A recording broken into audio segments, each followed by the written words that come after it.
Instruction Instructions for the candidate. This is a structured discussion task assessing the patient safety, information gathering, communication with the patient and relative, and applied clinical knowledge. You are registered in the Department of Ops Gynae and you are looking after a patient who is presented with a complaint of vaginal spotting at 8-week gestation. You proceed for evacuation under anesthesia as patient continued to be bleed heavily. Her cervical os is closed and ultrasound confirmed intrauterine gestational sac with no fetal pole. During the procedure, you feel that suction cannula goes way and feel it going much further than expected. You have 10 minutes in which you will have a structured discussion with the examiner regarding the management of the patient. Ji sir. Sir, I'm Dr. Yasmin and I have read the instructions and I'm ready for the structured discussion. Okay. So what is your suspicion in this case? So the suspicious is about the uterine perforation as the suction cannula is going far away and it feels that it might has perforated the uterine wall. And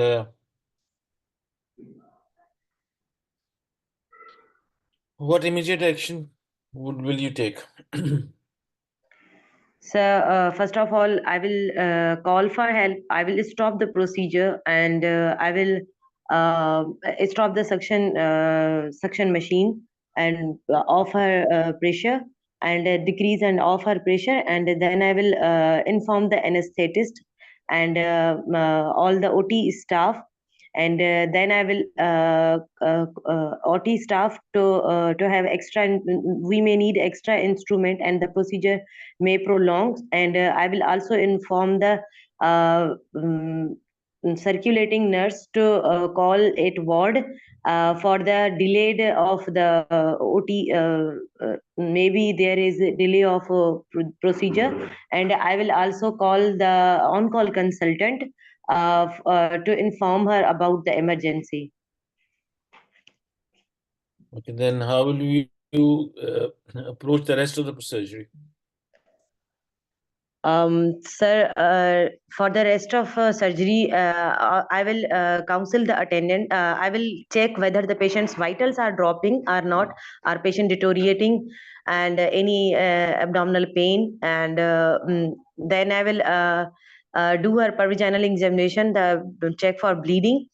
And I will as I have called the my on call consultant, I will discuss the case, and I will also if the patient is conscious, I will talk to her and reassure her that we are dealing with the emergency, and also the attendant, I will ask my assistant to explain the situation to attendant and arrange the blood. And also I will and in this situation I will, if the patient is deteriorating further, I will prepare the patient for either laparoscopy and or laparotomy, depending upon the availability of the expertise. So how will you decide you plan to do her laparoscopy or you want to do her laparotomy? So that will depend upon the patient's vitals. If she is deteriorating or if there is a severe intra-abdominal pressure and patient is dropping her vitals, then laparotomy will be best. But because the laparoscopy has its benefits of short hospital stay, early recovery, so if the facilities are available, then laparoscopy will be better option for a patient. And what will you do in laparoscopy? Sir, in the laparoscopy, I will identify the site of perforation and any visceral injury if present. And if present, then the relevant specialty should be involved for the repair. If he or she is expert enough to do it laparoscopically, either we will proceed for the explorative laparotomy.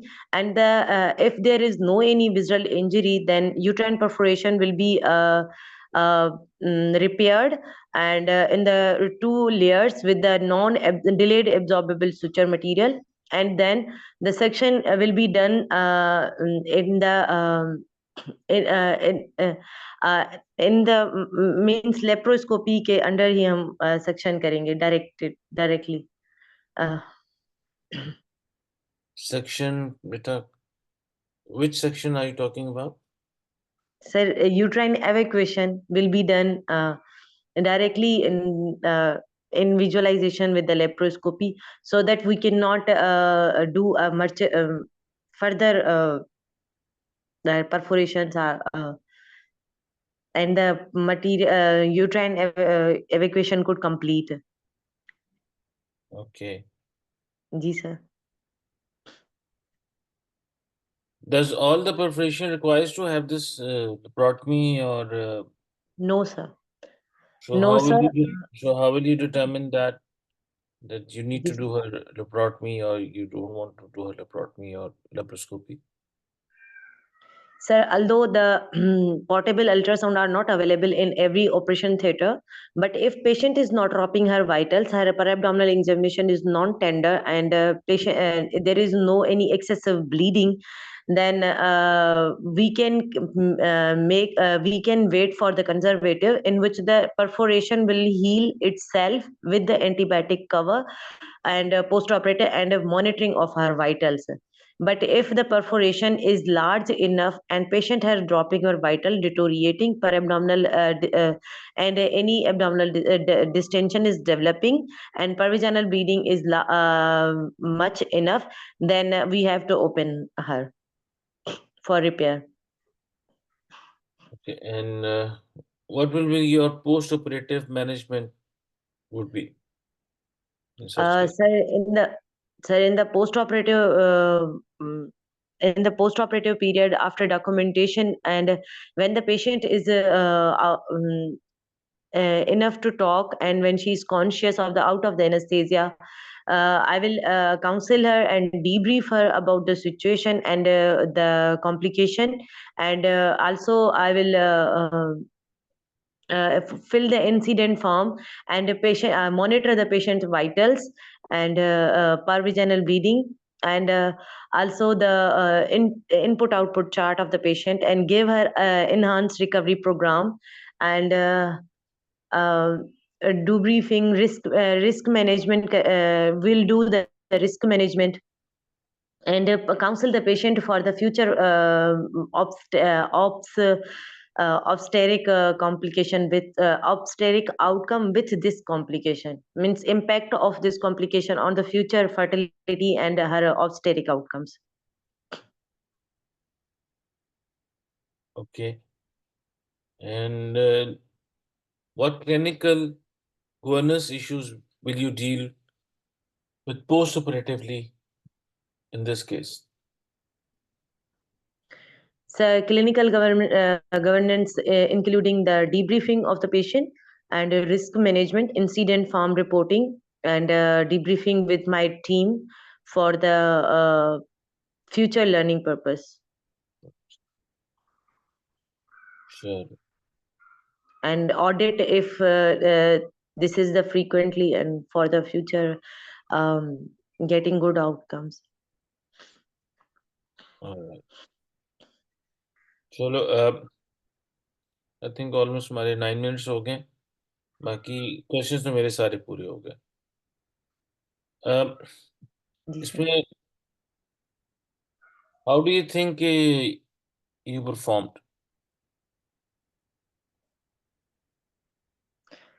How जी sir, मुझे सवाल समझ में नहीं आया. आपका क्या ख्याल है, आपने कैसे परफॉर्म किए और आपके कितने नंबर आने चाहिए out of 10? Sir how can I comment? क्यों नहीं, पता तो चल सर जाता आपका स्टेशन में कि मेरे रफली सर कितने I am number. Sir I don't know, please आप ऑडियंस से पूछ लें. नहीं, ऑडियंस से क्यों पूछना, पहले आप बताओ. ऑडियंस है सर मैं सुनते. रिपीटर हूँ, तो मतलब मेरी प्रीवियस ऐसी इंप्रेशन नहीं है कि मैं खुद पे मतलब वो कमेंट कर सकूं. मुझे नहीं पता कि मैंने कैसे आप perform. What do you think, आप इस स्टेशन में पास हैं कि fail? Sir average means between 5 and 6. 5 and 6, you think you bodily past? Because sir, I was talking in Urdu in between. That is making a good, not making a good impression to examiner, and Okay. also because I was having voice up and downs, and that is showing my lack of confidence. Okay. जी sir. नहीं, And generally जी sir. you did good. इसमें इतना कोई आप voice और ये luckily क्योंकि ये स्ट्रक्चर एग्जामिनर है तो उसमें अगर आप जवाब दे दोगे तो उसके आपके नंबर मिल जाएंगे, नहीं मिलोगे तो नहीं मिलेंगे, तो that should is not an problem. अब आप इसमें बेटा दो तीन चीजें हैं। Number one, you need to understand, बीच में आपने कहा कि अल्ट्रासाउंड हर जगह अवेलेबल नहीं है। In an exam scenario wherever you are they believe and you believe कि वहां पे everything which is required is generally available. तो अगर आपका ख्याल है जी कि सर. हर जगह अवेलेबल नहीं है तो you can always start off कि जी if there is availability, let's suppose के इसी सिनेरियो के अंदर अगर आपका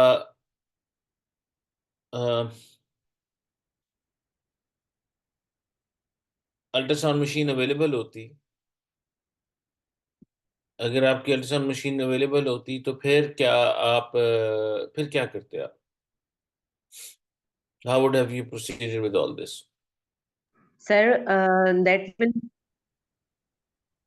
Sir, if ultrasound machine is available in the operation theater, yes, that will also support my diagnosis for the opening, support my decision about the opening or conservative approach, because it will help me to diagnose any intra-abdominal bleed, yes, तो उसके लिए and फिर also it will help me ultrasound guided suction evacuation of report.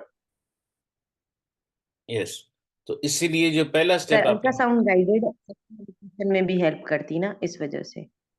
the first step you need to do is after this जो आपने कहा कि जी we will call for help, we'll inform the anesthetist, we'll inform the theatre staff and we'll request them to bring in the ultrasound machine, we'll do the ultrasound. अगर आपके पास खुद ultrasound की इतनी skills नहीं है तो देन आप even कहोगे कि जी मैं तो सोनोलॉजिस्ट को बुला के उससे ओपिनियन ले लूंगी अगर आपको खुद समझ नहीं आती। दूसरा, इस पे डिपेंड करता है also the size of the cannula which you been using for section. अगर तो वो बहुत बड़ा साइज का कैनुला है and you think the profession will, क्योंकि the profession will depend upon usually on the size of the cannula which you are using, isn't that so? The bigger the cannula, फिर अगर वो perfect कर गया है तो उतनी बड़ी प्रोफेशन होगी। अगर छोटा कैनुला है उसमें जाहिर है उसके हिसाब से फिर होगी। Isn't that true? Let's suppose बहुत यस सर, इंस्ट्रूमेंट पे डिपेंड करता है. हाँ, इंस्ट्रूमेंट पे डिपेंड करता है। सेकेंडली इस पे then you also look at the section material which has also come out. ऑफ तो आपने जी फॉरन सर. कर दिया, रूटीनली आप उसको the generally which I think so, क्योंकि मुझे स्टेशन में लेट भेजा था, या मैंने देखा सॉरी लेट है, उसमें फर्स्ट स्टेप आप जो करते हो इसमें सेक्शन आप ऑफ करके उसको डिस्कनेक्ट कर देते हो ताकि वो जो प्रेशर आपका है वो आप लूज कर दो, लेकिन you do not move that section का जो जो भी आपका कैनुला है उसको ज़्यादा मूव नहीं करते, चाहे वो एमवीए का है चाहे वो सेक्शन कैनुला मशीन के साथ लगा हुआ है। And then you do call for help. सब कुछ इन्फॉर्म करने के बाद you do an ultrasound, you have a look कि जी कि हाँ जी परफेक्शन अगर है कि नहीं है और सेक्शन मशीन में क्या आया हुआ है। परफेक्शन नॉर्मली इसमें डिपेंड्स अपॉन कि अगर तो फंडस पे हुई हुई है और उसमें कोई आपका सस्पिशन आपको नहीं है ऑफ विसरल इंजरी, फिर तो normally you just take it out and you don't do anything, the perfection would be fine. अगर परफेक्शन एंटीरियरली हुई है even if it goes into the bladder, उसको भी अगर आप से रिमूव कर लोगे तो उसमें भी कोई normally depending upon the size of the cannula वो खुद ही हील कर जाती है। अगर लेटरली गई हुई है देन प्रॉब्ली वहाँ पे आपकी क्योंकि यूट्राइन वेसल्स होती हैं, then that is the time जहाँ पे हमें कोई इसकी ब्लीडिंग और उसका ध्यान रखना पड़ता है। इवन फंडस वाली जब आप करोगे तो आप पेरिटोनियल कैविटी को उसमें अल्ट्रासाउंड के साथ ऑब्जर्व कर लोगे कि वहाँ पे भी तो कोई कलेक्शन ऑफ ब्लड या ये नहीं है। फिर आपका अगला उसके वाइटल्स आ जाते हैं। फिर तीसरा उसमें चीज आ जाती है कि अगर लेट्स सपोज कोई फंडस है, कोई और उसके विसरास नहीं लगे हुए, एवरीथिंग लुक्स ओके, कोई ब्लीडिंग नहीं है, आपके वाइटल्स उसके स्टेबल हैं, एब्डोमेन उसका सॉफ्ट है, तो you just take out the cannula and under ultrasound guided, अगर आपके आरपीयूसीज हैं तो उसको ध्यान से उसके साथ करते करते जो आपका सीनियर होगा वो आके उसकी सेक्शन कर देगा जो पीसेज हैं, and then you take out this and you observe the patient for bleeding. But these are the patient जिसको आप नॉर्मली डीएनसी के 2-3 घंटे बाद आप भिजवा देते हो। You will keep this patient for at least overnight. In the morning उसमें उसके वाइटल्स, उसकी ब्लीडिंग और उसके एचबी जो आपने भिजवाई है उसके हिसाब से उसका, और हेमाटोक्रिट, ये दोनों चीजें ऑब्जर्व करोगे। If all is fine then you don't need to do kind of anything else. You then send them back home and maybe call them after about if all is stable. हाँ, antibiotic cover sorry जो हमने नहीं दिया था वो आपने देना है। उसके बाद नेक्स्ट स्टेप इसमें आपका हो जाता है कि जी आप उसको वीक और 2 वीक्स के बाद बुला के दोबारा you can repeat ultrasound to make sure कि कोई और अंदर आरपीसीज नहीं थे। उसको अगर बीच में कंफर्म कर देते हो कि अगर आपको अब्डोमिनल पेन हो, कॉन्स्टिपेशन है, तीसरा आपको कोई अपना क्या कहते हैं फीवर है, then they need to report back to the labour in emergency as soon as possible और देन अकॉर्डिंग टू दैट। अगर नॉर्मल आमतौर पे अबाउट छोटी हो सेक्शन हो कोई नहीं हो, हाँ जहाँ पे आपने कोई इलेक्ट्रिक चीज यूज की हो या इलेक्ट्रिसिटी यूज की हो, नॉर्मली नॉट फॉर इवैक्यूएशन, ये लेट्स सपोज आप रिसेक्टोस्कोप है, जैसे आप हिस्टोस्कोपिक सेक्शन कर रहे हो, उसमें अगर प्रोफेशन हो तो उसमें आपकी थर्मल इंजरी के कॉज आ जाती है, but that's a different scenario. और सक्शन आपने सिंपल उसको डिस्प्लोड करना है, उसके पीसेस देखने हैं, उसको मूव नहीं करना, स्कैन करना है, यू नीड टू आइडेंटिफाई कि कहाँ पे इंटीरियर है, पोस्टीरियर है, और या उसकी अपना lateral perforation. Then according to that you can decide कि हमने इसको लेप्रोटमी करनी है कि हमने लेप्रोस्कोपी करनी है। That will also depend upon कि जो स्किल और आपकी जो कंसल्टेंट है उसकी ट्रेनिंग तो नहीं मैं कहूँगा, उसकी एक्सपर्टीज पे डिपेंड करता है। And then you can proceed कि उस टाइम हमने आगे क्या करना। बाकी आपका बाकी सर जो था इसमें जो आपने किया, I think you covered most of the things जो मुझे उन्होंने स्टेशन में भिजवाई हैं। जी sir I have a question. इन्होंने जी जिस तरह कहा कि लेप्रोस्कोपी में हम सक्शन करेंगे फर्दर, तो लेप्रोस्कोपिकली हम किस तरह डायरेक्टली सक्शन करेंगे? उनका कहने का मतलब ये है कि बेटा लेप्रोस्कोप डाल के आप यूट्रस को विजुलाइज करते रहोगे और फिर ब्लाइंडली आप उसको वहां से सेक्शन करोगे, ताकि जब आप वजाइनली सेक्शन उसको वजाइनल रूट के थ्रू कर रहे होगे ताकि यूट्रस में एक तो नंबर 1 दोबारा प्रोफेशन में ना घुस जाओ, अगर होगा तो आप ऊपर से देख के बता सकते हो, और नंबर 2 उसमें फिर आप पता चलता है कि कैविटी में कहाँ जा रहे हो और कहाँ तक जाना। सर मतलब जो ऑलरेडी परफोरेटेड है उसी जगह से सक्शन करेंगे? नहीं बेटा, ये एब्डोमिनल या लेप्रोस्कोपिक रूट से नहीं कर रहे सेक्शन, ये वजाइनल रूट से दोबारा कर रहे। अनलेस के ओके सर। अंटिल अनलेस के अंटिल आपकी परफोरेशन बहुत बड़ी है और आपने लेप्रोटमी कर दी है या उसकी कैविटी आपको खुली नजर आ रही है ऊपर से, फिर दैट्स अ डिफरेंट सिनेरियो। फिर आप ऊपर से ही उसको सक आउट करते हैं, but that is very very rare. मैंने नॉर्मली डीएनसीज के अंदर इतना बड़ा परफोरेशन होते देखी नहीं किसी पूरी, वो अगर वो आती हैं वो तो फिर इंटेस्टाइन पकड़ के नीचे तक आई होती हैं, वो तो फिर कहानी फर्क होती ओके सर। है।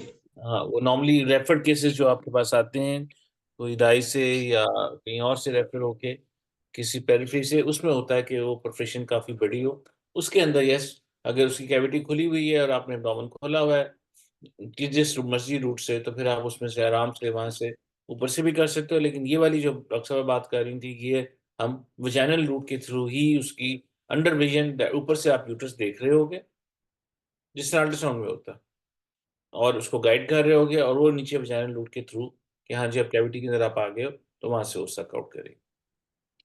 एक मिनट सर, ये जो इस तरह की डीएनसीज होती हैं जो हम लोग सेटअप पे खुद कर रहे होते हैं, अगर इसमें ऐसे गिव वे हो जाता है इंस्ट्रूमेंट, तो ये बहुत ज्यादा ब्लीड हैवीली मतलब नहीं करती, इतनी ज्यादा ब्लीड के मतलब वो खुद ही वो स्टॉप हो जाती है, कॉन्ट्रैक्ट करती है यूट्रस, मतलब अगर हो तो इसमें ज्यादा ब्लीडिंग के चांसेस होते हैं, हैवी ब्लीडिंग के? बेटा हैवी ब्लीडिंग आपकी वहां पे होगी जहाँ पे नंबर 1 दो वजह से हो सकती है। एक तो नंबर 1, पेशेंट पहले जो ब्लीड कर रहा है तो उसके आरपीसीज कम्प्लीटली नहीं निकले हुए। नंबर 2, अगर आपने लेटरली जाके उसकी यूट्राइन वेसल्स को भी कोई डैमेज कर दिया है। अगर सिर्फ मसल की इंजरी हो, 80-90% time muscle they contract and then the bleed, normally it is not bleeding. About, मेरा अपना अंदाजा है, मैंने इसका देखा नहीं, आई एम सॉरी, लेकिन about 80% of professions don't need to have this surgery done. Surgery आपको सिर्फ तब करनी पड़ती है एब्डोमिनल या लेप्रोस्कोपिकली, या वो तो अलग बात है। सर्जरी आपको सिर्फ तब करनी पड़ती है या पेशेंट बहुत हैवीली ब्लीड करना शुरू हो जाए, या डिसैचुरेट हो, या आपने वहाँ पे उसकी इंटेस्टाइन की या किसी और विसरा की इंजरी करती है कि वहाँ से उसकी अपना पेरिटोनाइटिस और वो सारी कॉम्प्लिकेशंस हो सकती हैं। मतलब दैट मीन्स कि आप गए और आपने इंटेस्टाइन पकड़ के उसको इंजर कर दिया है, तो that is one thing, that's another story of this. Okay, thank you. ठीक। सर अस्सलाम वालेकुम। वालेकुम। सर मुझे ये पूछना था कि जैसे अल्ट्रासाउंड गाइडेड आपने बताया कि अल्ट्रासाउंड करेंगे और परफोरेशन देखेंगे, तो सर अगर 5 mm से ज्यादा का कैन्यूला है तो हम तब भी अल्ट्रासाउंड करेंगे या डायरेक्ट लेप्रोस्कोपी पे जाएंगे? नहीं अगर बेटा, लार्ज लार्ज है कि अपना वो है, लार्ज कैन्यूला है, मोर देन 5 mm का वो कैन्यूला भी है। अगेन डिपेंड अपॉन कि आपकी उसकी ब्लीडिंग, वाइटल्स, एवरीथिंग उस पे है। मैं तो आई वुड सपोज कि the first thing would be to do an ultrasound to figure it out कि जी परफोरेशन अगर है तो किस जगह पे है और अंदर ब्लड जमा हो रहा है कि नहीं हो रहा, और पेशेंट के वाइटल्स कैसे। क्योंकि jumping into doing a laparoscopy और अपना laparotomy unnecessarily, I don't think so is the first thing. ऐसा भी पॉसिबिलिटी है कि उस टाइम पेशेंट स्टेबल है, आपने सारा कुछ कर दिया, आपने रखा ओवरनाइट और उसको पेरिटोनाइटिस स्टार्ट हो गया, तो फिर जाहिर है नेक्स्ट डे फिर आपने उसकी फिर लेप्रोटमी करनी है, ताकि फिर दैट इज द टाइम कि जहाँ देन यू नो कि then there is injury to the intestine और वहाँ से परफोरेशन होगी उसकी, एंड उसकी वजह से वो फीकल मैटर उसका कैविटी में जा रहा है और उसकी वजह से सारे साइन सिम्टम्स आ रहे हैं। इसीलिए इसको 48 आवर्स या 24 आवर्स तो मिनिमम आप रखते हो ओवरनाइट, ताकि देख लो कि जी वो कोई इसका पहला साइन उसमें जो आता है वो टैकीकार्डिया आता है। पहला टैकीकार्डिया आएगा, फिर एब्डोमिनल पेन स्टार्ट हो जाएगी, फिर उसको वहाँ पे गार्डिंग, रिजिडिटी, और फिर देन सारे उसके साइंस ऑफ सारा कुछ वो स्टार्ट हो जाए। थैंक यू पर सर। हाँ, लेकिन अगर बहुत 10 या वो बड़ा सेक्शन कैनुला है जो सबसे बड़े वाले होते हैं मोटे से, उसमें अगर वो हो जाता है तो then there is a possibility कि जी वो प्रोफेशन बड़ी होगी। लेकिन नॉर्मली जो हम इनिशियल वाले छोटे वाले यूज करते हैं उसमें वो हील कर जाती है, अनलेस कैंटल you have damage some vessel. Muscle तो यूट्रस का बहुत अच्छा होता है, दे कॉन्ट्रैक्ट वेरी वेल, और जैसे ही वो कॉन्ट्रैक्ट करेगा ब्लीडिंग शुड स्टॉप। और ये ब्लीडिंग इंट्रापेरिटोनियल भी आपने देखनी है और विजाइनल भी देखनी है, ये जो सारा सर बाहर अपार्ट जी। जी सर अपार्ट फ्रॉम ये कि स्कैन से हमें ये पता लगता है कि ब्लीडिंग कितनी है, विजुअल डैमेज पता लग जाएगा visual damage intestine, portable scan से? नहीं बेटा, जी visual sir. Damage to the intestine. Sir scan में सिर्फ यूट्रस ही यूट्रस की देखते हैं आपको ना हम नजर आएगा, हाँ, कि स्कैन में साइड। आपको यूट्रस नजर आएगा और आपको पाउच ऑफ डगलस के अंदर अगर ब्लड जमा हुआ है वो नजर आएगा। You are not able to figure it out कि जी इंटेस्टाइन के अंदर की इंजरी या इंटेस्टाइन के अंदर होल हुआ है, वो आपको अल्ट्रासाउंड में नजर नहीं आएगा। For the ultrasound you need to see कि जी कि वहां पे जो परफोरेशन है वो किस जगह पे हुई है, वो ट्रैक नजर आता है उसे। और नंबर 2, अगर पाउच डगलस में बहुत ज्यादा ब्लड जमा हुआ है या कोई कलेक्शन जमा हुई है, दैट मीन्स कि आपने इसमें ये करना है। और तीसरा, जब इस किस्म की सस्पिशन हो तो एक ही पॉसिबिलिटी होती है कि हो सकता है कि वो एक टॉपिक ही थी, ये कैनला वाली नहीं, मैं वैसे कह रहा हूँ, पेशेंट अगर नहीं है टॉपिक को भी हमने रूल आउट करने की उसमें बात आ जाती है। वो खैर that's another, this is not part of this thing also, कि वहां पे अगर ब्लड बहुत ज्यादा जमा हुआ है, that is one possibility, that is not only because of the perforation. वो हो सकता है कि पेशेंट की एक टॉपिक है और वो परफोरेट हुई हुई है, और उसके then accordingly you can manage. बाबा हमें ढूंढो।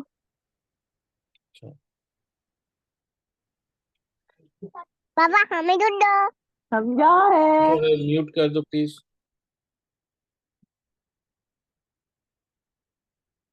Okay, do you get my point कि नहीं? जी सर। तो ये करना है या नहीं करना, ये आपके बहुत सारा जो clinical assessment at that time और वो डिसीजन मेकिंग पे होता है। एंड वही उसका पल्स का प्रेशर्स, पल्स टेकिकार्डिया है नहीं है, और सारी जो जितने इंस्ट्रूमेंट्स आपके यूज कर सकते हैं वो करने के बाद फिर then you can see, and of course बाद में जाके डीब्रीफिंग, ये इसकी रिपोर्टिंग, और फिर देन ये असेसमेंट कीजिए इसकी परफेक्शन क्यों हुई। नॉर्मली परफेक्शन उन पेशेंट्स में ज़्यादा चांसेस हैं जिनकी पहले सेक्शंस हुए होते हैं, क्योंकि यूट्रस कई बार उनके एक्यूटली एंटीवर्ड हो जाते हैं, वॉल के साथ जुड़े होते हैं, या प्रीवियस उनकी कुछ यूट्रस की सर्जरी हुई हो, जैसे मायमेक्टमी, उसमें भी रीजंस हो सकती हैं। या तीसरा, जब आप कर रहे होते हो डीएनसी का प्रोसीजर, तो आप को सर्विक्स पुल करके नहीं रखते, तो जब पुल करते हो सर्विक्स तो uterus normally becomes in line, और फिर वो आपका जो डायलेटर्स है वो then it goes through that.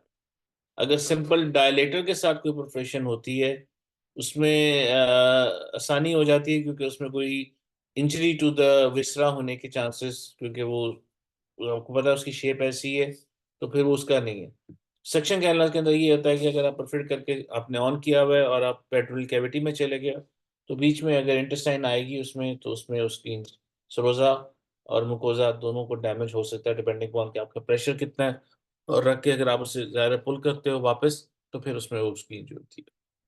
तो इसलिए you need to be careful about कि वो क्या ना। अगर सिंपल डायलेटर्स के साथ हुई हुई है आपकी परफरेशन, वो normally they heal on their own. अगर इस तरह की है तो उसमें हमने कुछ नहीं करना, डायलेटर वगैरह है तो आपने सिर्फ कुछ नहीं करना, you just wait, bring in ultrasound, see way the perforation is. अगर कोई ब्लड नहीं है, पेशेंट स्टेबल नहीं है, तो आपने सिर्फ वो जो आरपीसी अंडर गाइडेंस जो है अल्ट्रासाउंड, उनको इवैक्यूएट करोगे and you wait and see, and वही ओवरनाइट रखोगे और फिर मॉर्निंग में उनको भिजवा दोगे। इनमें 90% में हमें कुछ नहीं करना पड़ता, अनलेस कंट्रोल वहाँ पे अगेन मैं कह रहा हूँ वेसल की इंजरी हो। हाँ, जहाँ पे आपने इलेक्ट्रिसिटी या ये सक्शन मशीन आपने इस्तेमाल की है, वहाँ पे होता है कि जी अगर ये परफेक्ट हुई है तो नॉर्मल कैविटी में गई है, तो वहाँ पे वो कर सकती है, वहाँ पे सिग्मॉइड को भी कर सकती है, और ऊपर से स्मॉल इंटेस्टाइन को भी कर सकती है। तो उसके हिसाब से भी जो मैनेजमेंट होगी वो उसके हिसाब से।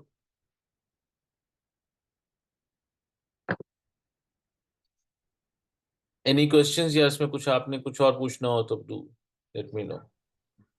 Thank you, sir. चलो चलो जी, बस if there are no more questions then we will say goodbye, and then Imran अपना डॉक्टर शनाज ने आना है आज? नहीं सर, आज उन्होंने किसी कॉन्फ्रेंस पे जाना था। चलो ठीक, चलो then will say goodbye and good luck, and then hopefully see you next time. और जो जो वोट जिन जिन के हैं वो डालने जरूर जाए, डाले जिस मर्जी को, वो भी बड़ा जरूरी for the country. Let's hope कि जो भी हो हमारे मुल्क की बेहतरी के लिए। Inshallah, sir. Thank हाँ you. चलो, बट वोट डालने से आपने जरूर जाना है बेटा, वो जरूर जाओ, बाकी डालो जिस मर्जी को, लेकिन जाओ जरूर। ओके बेटा।